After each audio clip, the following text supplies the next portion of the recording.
Hi, everyone. Happy Wednesday. So, today we're going to be doing our podcast on two separate topics. They're related in the sense that we get a lot of questions on them, and they're related in the sense of it's still about employer payments to employees for various types of, be it leave or certain training, but they are very different in nature. And I know we've tried to keep more or less the same topic going, but I think that this is really very beneficial for everyone. And we've seen a lot of questions come up, and we'll talk about some of those examples as well today. So the first topic we want to talk about is on training for employees. And so we get the question very often where a position requires certain training before the employee is ready to hit the ground running and start on their job duties. And it really depends on the industry and the business. But of course, we anticipate some onboarding for a new employee. That could be a day, that could be a week, and so on. And I always get the question, are we responsible, since we're training an employee and that person may not have the background knowledge or experience to begin with, are we responsible to actually pay the employee for the training period? And so in New York, the law is that the employer is responsible for training and is responsible to pay an employee for the training period as well, as long as the training is within the scope of business or it somehow benefits the employer. There are very, very limitations here, and really, it's a good rule of thumb to assume that any trainings, especially for the purposes of the employee being able to do their job duties down the line, should be compensated for. Another question that I get very often is, can the training be at a lower rate? And again, it's very important that this is specifically discussed, because it's very important that we ensure that the industry doesn't have their own limitations. This is something that we would have to check on a state, city, and industry level as well. In some very limited situations, it is possible. I always tell my clients, as a good rule of thumb, all training is paid for, as a good rule of thumb. Likely it should be paid at the exact same rate or salary that you're going to pay the employee at afterwards. So now, one of the questions that I have for Jane that I've seen come up, and something that my clients have asked as soon as I let them know that yes, the training has to be paid for, is how is that put into payroll? Is it coded differently? And what does that really look like for the employer if the employee then becomes a full employee with the company? Hi, everyone. Thanks, Irene. Yeah, that's a great question. I mean, in reality, they're just paid the same rate. So, for example, we could, let's say, do time cards, and this card is not going to be specific to a client, so we call it admin time. The admin time is paid the same rate, so it's the same deductions, withholdings. If the employee is full time, they would just get paid the same rate because they're training. So, like Irene was saying, if it's specific to the job and it's required, you're obligated to pay with the same regular work hours and the unless it was specifically in the contract, but I haven't seen that like that. So everything is just, it doesn't have to be put in as anything else. If it's admin time or training time, it's the same hours, but it could be noted in either like the system that you're pulling from or the payroll, but the pay is essentially the same. But it's possible to code it as a training time, like instead of hourly, to just code it as training, but pay it.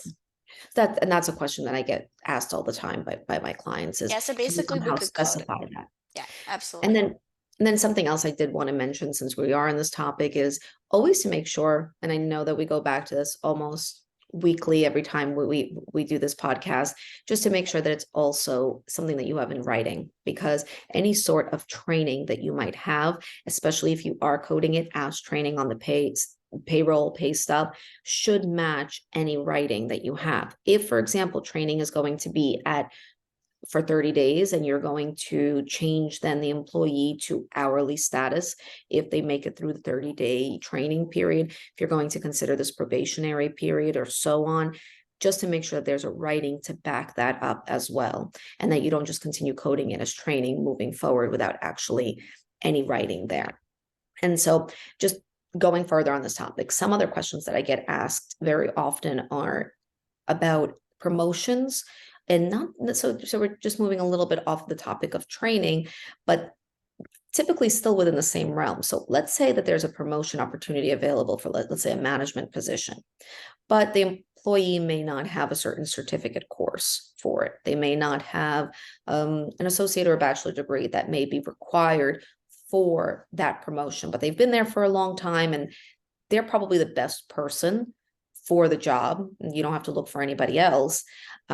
My clients then ask, we really would like them to be part of this position. However, our policies, procedures require, let's say it's a certificate program. Let's say that certificate program would be 6 months. My clients will ask, are we responsible for paying for that program? And so the question is, Jane, what have you seen in the past in this sense? I will say that under the law, employers are not responsible for paying for the additional education because it's not part of the work itself. So if an employee goes out and they were to obtain a certificate course or an associate degree, the employer is not responsible for paying for it legally. But how have you seen this in practice? Is there any specific code? What happens with the employment relationship on the accounting side of it? Yes, I've actually seen it in different circumstances. So on one side, the employer is not, like you said, they're not obligated to compensate for the time in college classes or certain courses. And let's say if somebody wants to become a partner at a certain company, they don't have a CPA, they're actually obligated to take that CPA in order because they want to be a partner. That would be on their time, right? The employer doesn't need to compensate. However, in cases that we see that the employer wants to participate in one way or another and do certain reimbursements, we could even set it up in our payroll system to do certain classes that they could get reimbursed for certain activities or travel or things like that. But it's really up to the employer. But I know that the employers are choosing to kind of, if they're interested in promotion or keeping employees, they're really giving more perks these days. Yeah.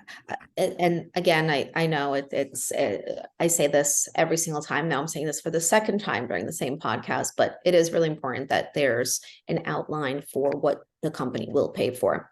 And I'll actually give a personal example. We do offer various trainings, and especially for a lot of administrative positions to continue moving forward, even within our practice. So I don't even have to bring up a client example here. And there are certain things that we will reimburse for. Some of the trainings are outside of the state of New York. And so for those specific trainings, we do compensate for a hotel visit, for a hotel stay rather, for airfare if necessary. However, we have certain limitations. We don't allow somebody to book a room. I believe it's, if I'm not mistaken, over $250 per night. And so the airfare as well, they have to do a comparable price search on at least 2 different airlines before they are allowed to book. And so there are certain limitations as well to what they're allowed to do. We ask that they book airfare at least 30 days beforehand, because most of these conferences you know about well in advance. But all of these limitations have to be put in writing and you have to stick to them. So there's never going to be any possible question of something as extreme as possibly discrimination or something as little as an improper reimbursement where we feel that we should not reimburse somebody because they didn't stick to policy. It's hard to say that it's a policy if it's not actually somewhere in writing. So that's just something to keep in mind. Again, I know we go back to putting everything in writing a lot, but just very, very important that it really is in writing. I have to say, if I learned something from you, from all these for sure, is to put everything in writing. And I have to say that after reviewing this, I did not have as many things in writing as I should have. So I think everyone should listen to your advice. It's a great one. It's really, really important. And I think so. Actually, what we're doing now is we're taking a lot of our manuals and policies and we're grouping them all together because now, from my own advice to my clients and what we do in the firm, is we have a lot of policies, a lot of manuals. We've actually just now grouped them all together into a big handbook that we have for everybody. And I will say that it also assists with just being able to have questions answered. A lot of the times, a lot of the questions that our accounting will have, a lot of the times our employees will have questions, and we just have all that in writing and really anyone can answer. And so I think that it helps the business in terms of its expansion development, but also helps from a protection point of view. So really strongly always recommend it. We do have a second topic today that we're talking about that I do want to bring up. And what we want to discuss as well today is on the New York paid family leave. And so the paid family leave is a New York program that compensates employees for any time or any leave that they need. It's for private employers, and it's for anyone who in the state of New York employs any covered employee. Covered employees would be just full-time or part-time employees. There are some waivers to this program as well, something that I would recommend that we don't discuss in a broad topic, something that should be very specifically discussed. There are very few, again, limitations as with anything else. Usually when it's a state law and a state requirement, they leave very, very few exceptions. And what I wanted to speak and just ask Jane the question of is, what have you seen some of the questions come up on paid family leave? Because it's a pretty new program that has come up just in the last couple of years. I know I've received some questions on it, but I just wanted to see what questions have you seen in the last couple of years come up on paid family leave? Yes, we have seen quite a lot of questions on this. So I could start with the coverage, right? So everybody, even the employees, small businesses, it's required to be covered for full-time or part-time employees. And then domestic or personal employees who work at least 20 hours or more hours per week for one employer. So the question that I see is, okay, my employee is going to go on disability. Who's paying for this? Do I have to pay as an employer? So the answer is no. We don't have to pay employees' salary while they're on leave because this program is entirely funded by employees. Employers do not have to pay the salary while they're on leave. And so many small businesses who couldn't afford this before, they could afford this now. So what we do have to do is that if a person is on the PFL and they're taking the leave, we have to guarantee their job protection. So the employer must hold the position until he or she returns to work and offer a position that's equivalent for the status, employment benefits, and things like that. So that but the rest of it is completely funded by the program. And the way that you would do that, what I've seen is that somebody wants to go disability, it's all done through the insurance. So the employer might have to answer some questions, but none of it is actually done by the employer as much. The employee fills out the form, they might need to get signatures, but other than that, it's something of a benefit to the employee. And some of the questions I've seen on this actually have been about really what kind of leave do we have to give? And so I'll give the most common example we see, which is usually leave required for caring for a loved one, or perhaps maternity or paternity leave that we see questions coming in on. And the question is, are we obligated to pay anything, which Jane just answered, but also what happens in a situation like this is, does this run concurrently? So in other words, together at the same time as the leave for short-term disability would. Does this run together with sick leave? Are you allowed to use your sick time first?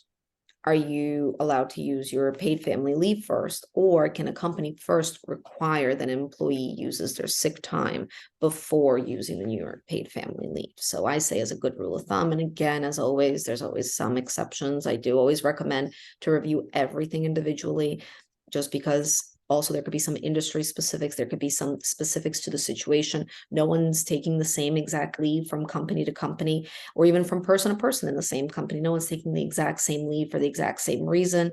And so the answer might be different. But as a good rule of thumb, anytime when the business finds themselves saying, we're going to require you to take certain leave or use your PTO before you move forward with state funded, the coverage that's mandatory by the state, you have to first use up all your own PTO, which is allotted to you by the company. Good rule of thumb is it's probably improper. If it's a benefit provided by the state, then that benefit is for a specific reason.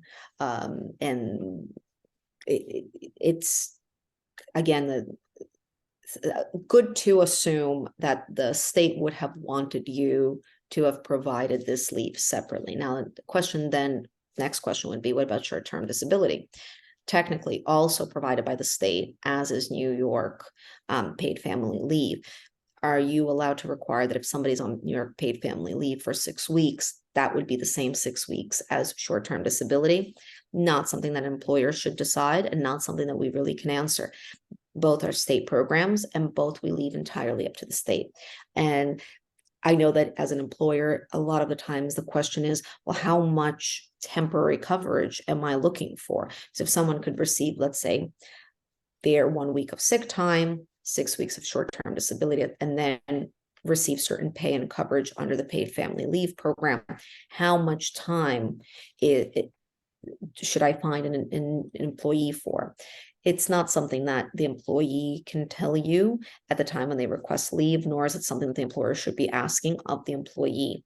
That's something more so that we sit down and we can review based on whatever coverage they're going to receive, and the employer really doesn't have any control over that. And the way that the law is written, that it's quite specific. The New York State made it quite specific that the employer not only should not have any control over it, but really is very just going to be informed of what type of leave and how long the duration is going to be. So it's something that we usually just take care of as we go.